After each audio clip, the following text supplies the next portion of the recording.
हमारे साथ बिहार भाजपा के नवनिर्वाचित अध्यक्ष दिलीप जायसवाल हैं।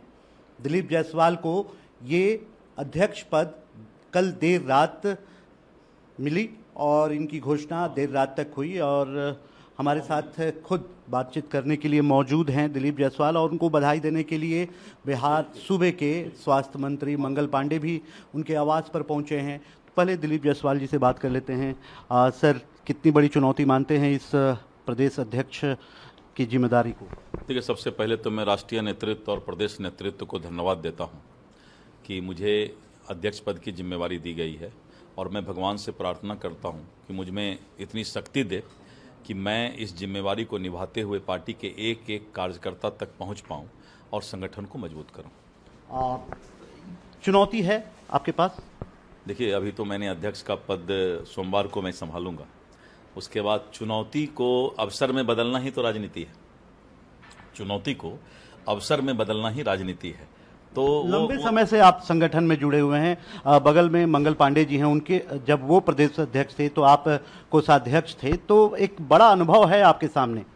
देखिए, कैलाशपति जी के समय से लेकर और माननीय मंगल जी अध्यक्ष रहे, सीपी ठाकुर जी, राधा मोहन सिंह जी, नित्यानंद राय जी, संजय जायसवाल जी, ऐसे सरीखे के नेता और सम्राट जी अभी हैं। सरीखे के नेता का जो नेतृत्व ने संगठन को सींचा है, उसको तो बस माली के रूप में और प्रफुल्लित करने की आवश्यकता है। सीमांचल से पहला नाम आया है अध्यक्ष। बहुत मुझे लगता है कि पहली बार सीमांचल से कोई अध्यक्ष बना है। नहीं, बहुत बड़ी बात है। सीमांचल जो हम लोग सीमावर्ती क्षेत्र में लोग रहते हैं, पूर्णिया, अररिया, किशनगंज, कटिहार, और उस क्षेत्र से जुझारू कार्यकर्ता ही आगे बढ़ते हैं, क्योंकि सीमावर्ती क्षेत्र में रहने के चलते वंदे मातरम और भारत माता की जय तो बचपन में जन्म से ही ओठों पर रहता है। तो इसीलिए ये सीमांचल के लिए बहुत ही गौरव की बात है। आपको नहीं लगता है कि वो एक बड़ी जिम्मेदारी आपको मिल गई है, सीमांचल को साधने के साथ साथ पूरे बिहार को साधना है?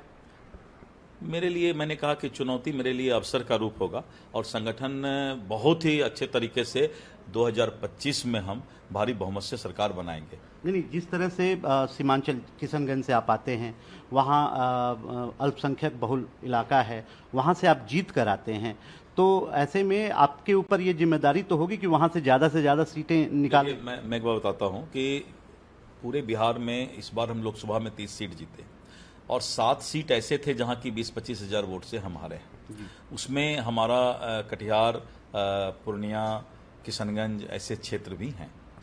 सीमांचल में भारतीय जनता पार्टी बहुत ही मजबूत है। अररिया से प्रदीप सिंह जी लगातार जीत रहे हैं और सीमावर्ती क्षेत्र में जो है संगठन बहुत ही मजबूत है। जुझारू कार्यकर्ता हमारे पास हैं, इसलिए सब ठीक रहेगा।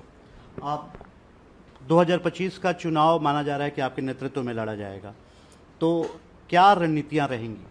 नहीं, नेतृत्व माननीय नरेंद्र मोदी जी और माननीय नीतीश कुमार जी के नेतृत्व में हम 2025 का चुनाव लड़ेंगे। और पुराना ट्रैक अगर आप देखिए तो जब भी एनडीए चुनाव मिलकर लड़ती है, अभी भी 174 सीट में हम आगे रहे।